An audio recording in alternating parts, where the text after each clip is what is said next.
આજે સૌથી મોટી સમસ્યા હોય તો એ છે જે ટેકનોલોજીનો આપણે આશીર્વાદ માનીએ છીએ, સ્માર્ટફોન. જેને જુઓ એ બસ મોબાઈલમાં જ આમ આમ આમ આમ રીલો ફેરવે રાખે, કંઈક ને કંઈક મોબાઈલની અંદર કરે રાખે. કેટલીક વાર તો ચાર રસ્તા પર લોકો રસ્તો ક્રોસ કરતી વખતે પણ મોબાઈલમાં જોતા હોય, અકસ્માત થઈ જાય. ને સૌથી મોટી તકલીફ બાળકોની થાય છે. નાના નાના બાળકોને હાથમાં મોબાઈલ ફોન મા બાપ પકડાવી દે છે અને તેની ભયંકર અસરો આવે છે. કેટલાક મા બાપ સ્કૂલમાં પણ બાળકોને આપે છે, કદાચ કેટલાક મા બાપ એવું વિચારીને આપે છે કે બાળકોની સેફટી માટે, પણ એ સ્માર્ટફોન આ બાળકો માટે ખૂબ જ નુકસાનકારક સાબિત થઈ રહ્યો છે. ત્યારે સરકાર હવે લાવી રહી છે એક પોલિસી. બાળકોના સ્માર્ટફોનના ઉપયોગ માટે શિક્ષકો અને વાલીઓ માટે પણ ગાઈડલાઈન બનાવવામાં આવશે. પ્રફુલ્લ પાનસેરિયાએ અધિકારીઓ સાથે વાતચીત કરી છે, બેઠક કરી છે અને ટૂંક જ સમયમાં નિયમો આવે એવી શક્યતા જોવાઈ રહી છે. મોબાઈલનો ઉપયોગ ઓછો કરે અને રમત પ્રત્યે વધુ ધ્યાન આપે, એ માટે તમામ શાળાઓમાં આનો એક પરિપત્ર કરી વાલીઓ સુધી આ માહિતી પહોંચાડવાનો અમારો એક પ્રયાસ છે અને અમે કરીશું.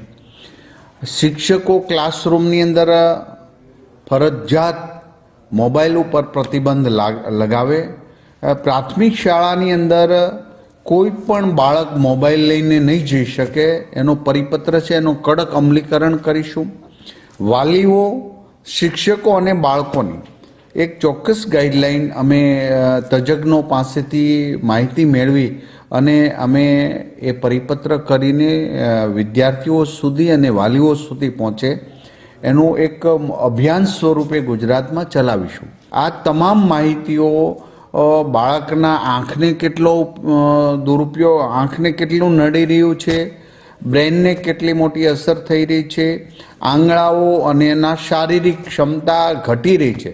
માટે સ્પોર્ટ પ્રત્યે શેરી મહોલ્લાની અંદર બાળકો ઘરેલું રમત રમે એ બાબતની શાળાઓમાંથી જ જાગૃતતા આવે એવો પણ એક પ્રયાસ થઈ શકે. બધા જ તહેવારો ધામધૂમથી ઉજવાય, બાળકને વધુમાં વધુ રમત પ્રત્યે રુચિ જાગે, વાંચન પ્રત્યે. એ માટે વાલીઓ આગળ આવવું પડશે. પહેલાં તો એમના મમ્મી પપ્પાએ સોશિયલ મીડિયાની લત કે બાળક હોય ત્યાં સુધી મોબાઈલને ટચ પણ ન કરવો જોઈએ. આ પહેલું એમનું તપ હશે.